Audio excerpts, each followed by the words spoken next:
I moved to California in 1984 and in 1983 and was looking for a place to work and found one co-op in Venice that was always dirty and not well kept, and I couldn't find time for myself in there. So I decided to buy a press and open a little studio, hoping that it would afford me time to make my own work. And by printing for others and making plates, I would pay the rent and utilities.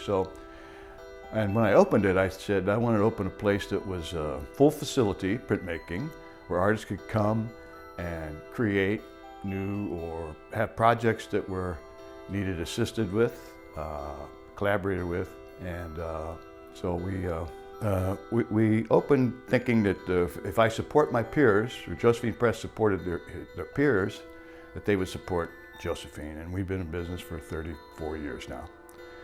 And over the years, we had maybe 5,000 artists that come through the doors here and make prints.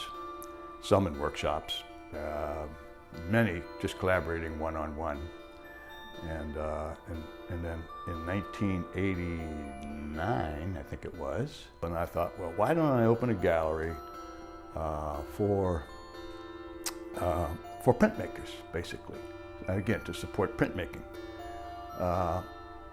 The problem with a printmaking gallery is you have to sell a lot of prints to make the overhead. So today, we've narrowed it down to keeping this as by appointment.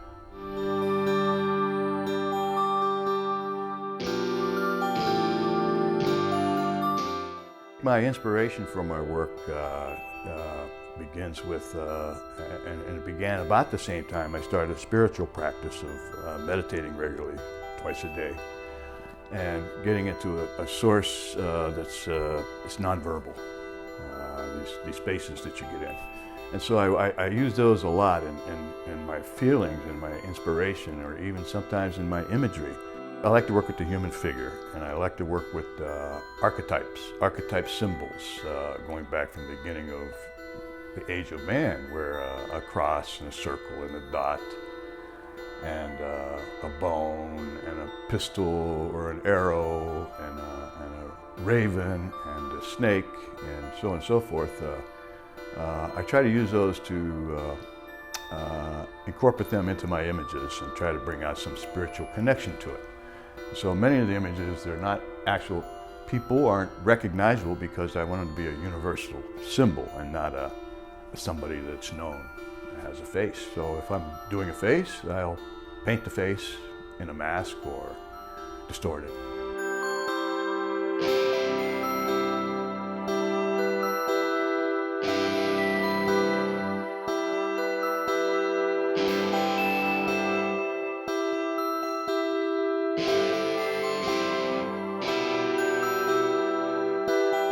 The thing I like about printmaking, and why I become a printmaker, and when I make paintings and I make things, I make it always on paper, because I love the tackleness, that surface of the paper. Even when you're printing, the ink, when you're running it through a press, the ink gets forced into the fiber of the paper and not laying on a surface like a painting, or even a silkscreen in that case, but it's forced in the fiber. So if you touch that surface, you still feel the texture of the paper, the touch of the paper, and the pigment that's absorbed into it.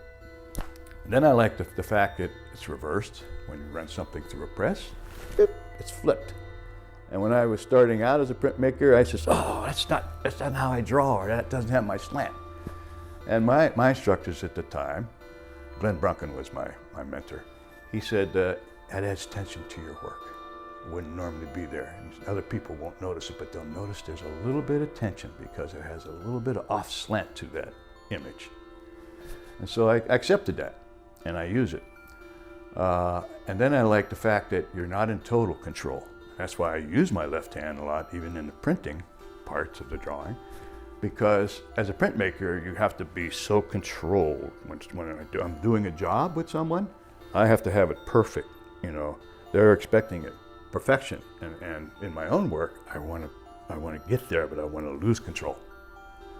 So running it through the press always does that also, because there's the moisture in the paper, there's a moisture and the humidity in the air, there's a temperature, there's the blankets, the type of blankets, the type of paper, the texture of the paper, all these different elements, embossings and so on and so forth that happen during the process, that you always get a surprise, even though you've done it 100 times and you think you know you got it down, but there's always a surprise. And that's one of the things I love about printmaking. And that's why I work with it so much.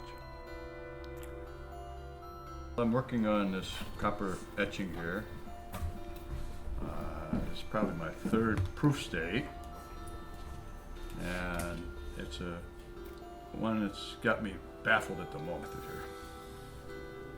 I think I'm gonna do some burnishing over here.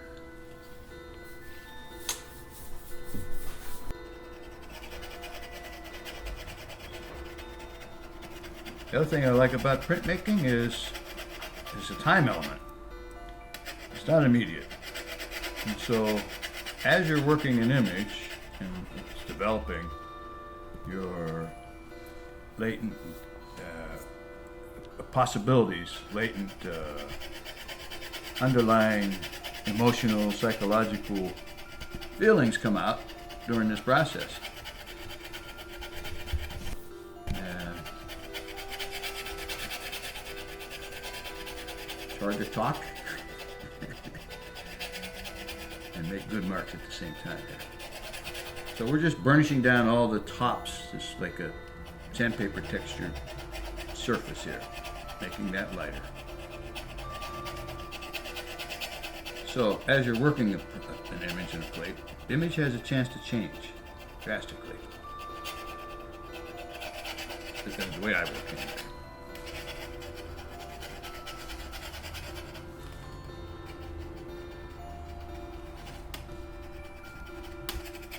So I'll try to get this complete fast and I'll try to make a proof for you.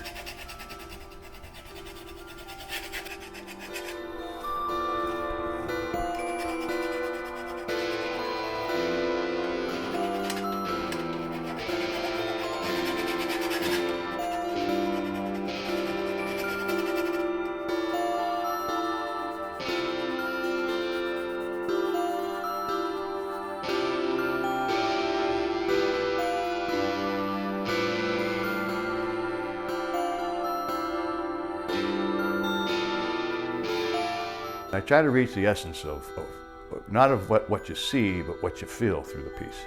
So it's more about feeling in my work. And I'm continually struggling to make advances, and it always comes down to the same source of internal, psychological, emotional, sexual, physical experiences, and to try to put those all, incorporate those into the work. And so many times it's not that easy to understand or to pull into, because they might be a little dark, or they might be a little moody or spiritual, or even a few times a little violent in motion of the strokes. But it's my home, it's my source for inspiration.